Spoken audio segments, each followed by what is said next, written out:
So you're part of the team that make, or actually design these creatures, bring them to the game, bring them to life with information from paleontologists and Universal as well. Yeah, exactly. So once we get that species name that we're going to add into the game, we jump straight into research to begin with. I like looking at the skeleton, the fossil. Do we have any cool fossilized material to work with? Do we need to maybe use fossil evidence from other species? And keeping in mind all that research, we also balance it thinking about how can we imagine this animal? What would this animal look like in the Jurassic World franchise? Yeah. So let's kick things off with the Utah raptor that we revealed a couple of weeks ago. People were very excited to see this guy back again. Can you just tell us about the Utah raptor, like as a whole, what players can expect? Yeah, so the Utahraptor is a dromaeosaurid. So that's the same family as Velociraptor. And from that family, they were the biggest. So in their environment in the early Cretaceous, they were the apex predator. And they were particularly robust and quite heavy for a dromaeosaur. And they had to be because they were hunting ankylosaurids. Blimey, that's a big boy to chew through, absolutely. Yeah. So dimorphism is a huge part of Jurassic World Evolution 3. So can you tell us about what differences the male and the female Utahraptors have? Yeah, sure. So now the Jurassic World Evolution 3, we have males and females. Until now we only had females.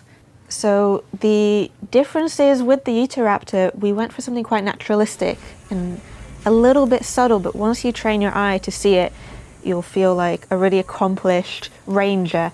So the male is a little bit more robust, a little bit, it's got a slightly bigger crest on the head, a little bit larger body, while the female is a little bit more slim. And the male also has a slightly different pattern as well. It's got a really cool line going down the neck. You've got the males, you've got the females, but you've also got the juveniles. So how do they compare when you're designing those? Yeah, well, the juvenile it's like designing another dinosaur. It's the same amount of work. And we usually have way less fossil evidence to work with, so we have to supplement a lot of it looking at real-life animals and how we have to look at a lot of baby animals, essentially. So we look at, say, baby birds and how much the skull in particular changes quite a lot as they grow up. And using that science, we end up with really cute babies. So it's not just artistic license to make them look really, really cute and adorable. There's genuine science behind how they look. The science makes them extra cute. That's so cool. So with obviously breeding in the game and the juveniles with their adult parents, what kind of traits can you see being passed down? Well, just like in nature, if you've got a beautiful herd of your red Utahraptors, the juveniles are also going to be carrying on that trait and look like their parents, and they're going to be red as well. So feathers are a big part of the Utahraptor's design. It's very, very distinctive. Did you have real world evidence of the feathers that they have in the game? Yeah, well, we have a lot of fossils showing us that dromaeosaurs had feathers. We don't have any for the Utahraptor yet, but we do have them for related species, and we can even see on those species that on the arm there's little holes for the quill knobs, where the feathers would have come out of. And we wanted to make sure we got that shape right because it's quite a particular type of wing. They couldn't quite use it to fly. So even though the Utahraptors, obviously it's a predator, it's carnivorous, but when you've got them in your parks, your herds, they are quite family oriented.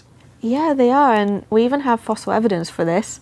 We've got fossils of the whole family of the adult with the juvenile, and they're eating their little hunted dinosaur that they had, and they're yeah, they're just all a family unit. You don't want to separate them in your No, park. absolutely not.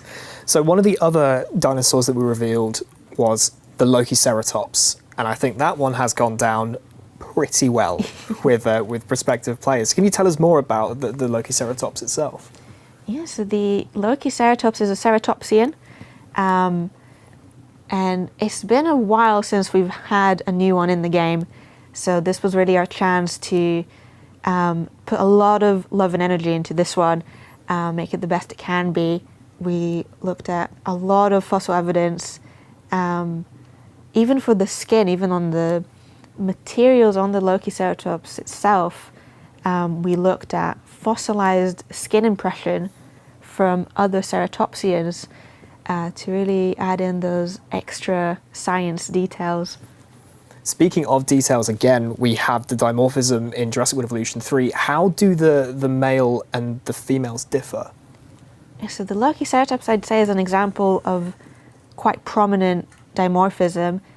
So the male and female have slightly different crests, and even in the fossil itself is a really cool skull. It's almost complete, and you can see how asymmetrical it is.